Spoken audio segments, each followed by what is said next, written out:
King Rama V or Piya Maharaj or the great beloved king was highly beloved and adored.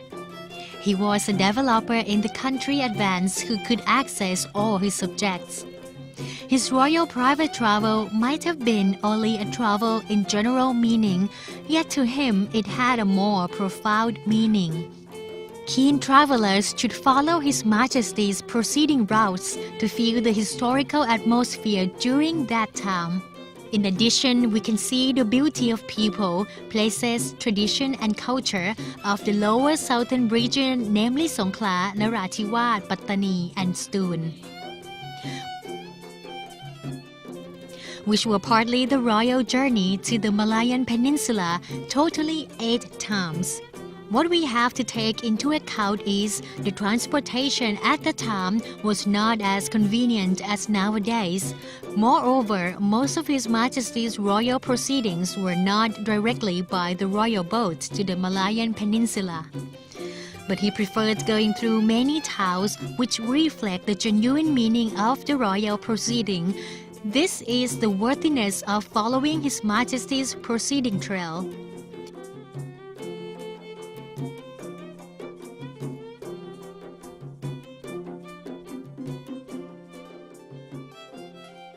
According to the historical records of King Rama V's travel, Songkhla, especially in Ampher Mueang nowadays, was his most frequently visiting province.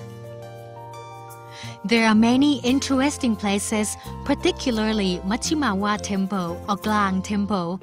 Every time King Chulalongkorn visited Songkhla, he would have a conversation with the abbot here and watch the murals in the Ubosot Hall.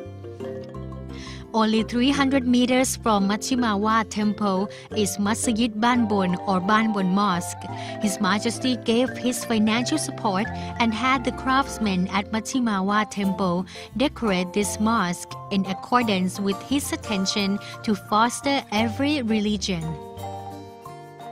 In the vicinity, there is Tangkuan Hill, where King Chulalongkorn ascended on foot to pay homage to the pagoda on the hilltop.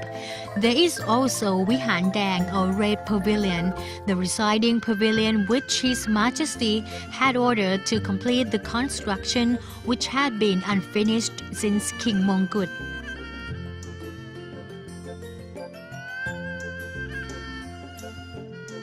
We will start our journey at the center of Ampher Mueang, Songkhla nowadays, that is Machimawat Temple, aged over 400 years old. There are many interesting things to study about it. To begin with, its name commonly called Wat Klang used to be Yai Si Chan Temple, after the name of the donor of the land and money. Later, there were 2 more temples, Wat Liap in the north and Wat Po in the south. Therefore, the Songkhla locals renamed this temple according to its location as Wat Klang or Klang Temple.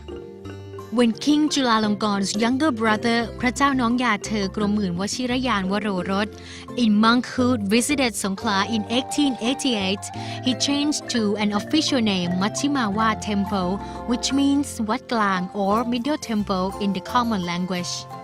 Not far from Klang Temple, situated Masjid Banbon, which has a long history as well. It had been built since 1843. The tourists can admire not only the architectural works of the same craftsman group who had renovated Klang Temple, but also the ancient pole called Bo Plap, which has been utilized until now. From Klang Temple, the next destination is Tangkuan Hill, which has now become Songkhla's viewing spot at 360 degrees. On the hilltop, we can see the land, sky, sea, and the long, stretching Tinasulanon Bridge in distance, bringing our hearts to Got Yaw or Yaw Island, our next stop. At Got Yaw, there is Lam Paw Temple on the bank of the lake. There had been this temple since King Rama III's reign. King Chulalongkorn used to visit here to see the furnace which manufactured water jars in Ratanakosin era 108. Its ruins can presently be seen. From Got Yaw to Ampher Singhanakon, there is Morahum Cemetery, about only 12 kilometers from Lam Paw Temple. It is where Sultan Sulaiman Zar, the late ruler of Songkhla, was buried. King Chulalongkorn visited here in Ratanakosin era 107. Presently, it is the cemetery for the local Muslims. Another place that we should not miss is Tepa Pairod Temple, Ampher Tepa, where there are 3 priceless Buddha statues of Tepa city. This temple was originally called Tepa Temple. However, it was renamed as Tepa Pairod by King Chulalongkorn during his royal visit here. Presently, many groups of devout Buddhists are giving a hand to renovate the temple as it has long been unattended.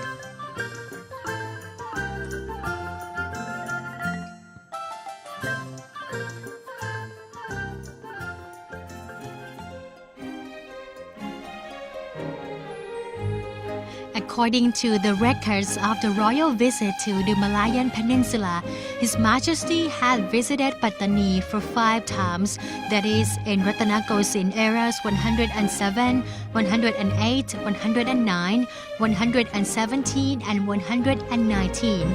He visited Lengju Kiang Shrine or Chome Lim Korneo Shrine twice and endowed an incense stick jar with his initial inscription Joporo to the shrine, giving much delight to the Thai Chinese people there. Regarding His Majesty's support of Buddhism from following the royal proceeding trail in Pattani province, we can see Tu Yong Temple as an instance of his concern.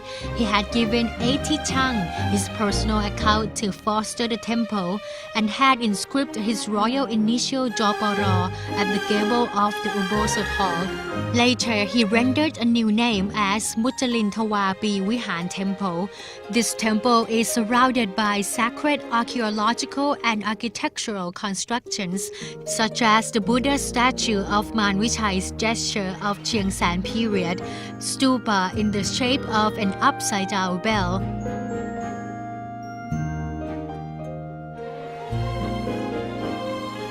The temple was given a royal name as Thani Narasamosan Temple. Then His Majesty had given a financial support in building a new pavilion in replacement of the old worn-out one. Here the tourists will see the brass inscription of the history and His Majesty's image. We can admire the interior of the Ubosot Hall. Saiburi, the old city of Pattani province, where the civilization of 3 races, Thai, Chinese, and Malayan, harmoniously integrating, is the place where His Majesty visited twice. Furthermore, there is a lot of information about each royal visit exhibited at the Learning Center established in Chome Lim Korneo Shrine.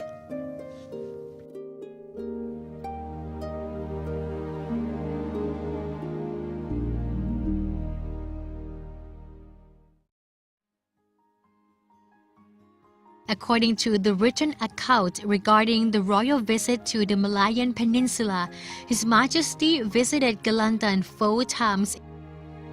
King Chulalongkorn's 4 royal visits at that time, coupled with his intelligence, have resulted in solving Siam's critical situation and saving the lands of Tak Bai, Wang, Sungai Padi, and Sungai Golok from being occupied by the British colonialism.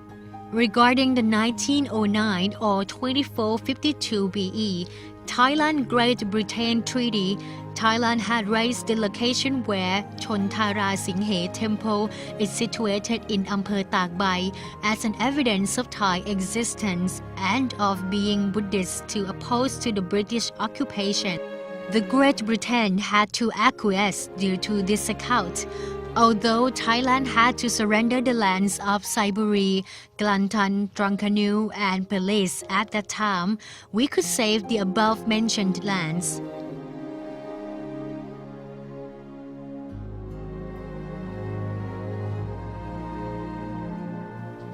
Today, when we visited Chontara Temple, we can feel the sense of being Thai pervading in every particle of the atmosphere. The Ubosot Hall in Ratanakosin style, the late abbot's residence in local Thai style, including Kuti Siddhisan Pradit, totally reflect the glorious civilization and the pride of our national history. We should visit here once in our lifetime.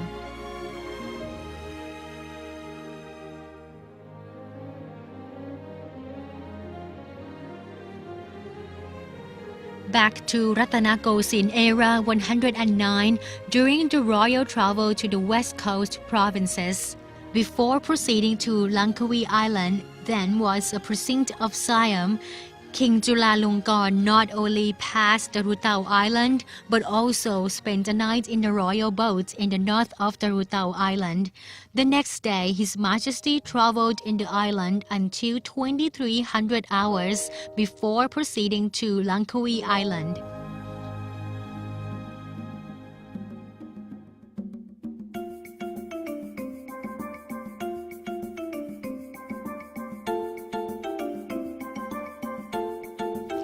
At Tarutao, besides admiring the exotic beauty of nature, either on the land or in the sea, from fertile forest, fauna and flora including the sea with plenty of colorful coral and various sea animals, tourists will feel another historical atmosphere which may chill our hearts.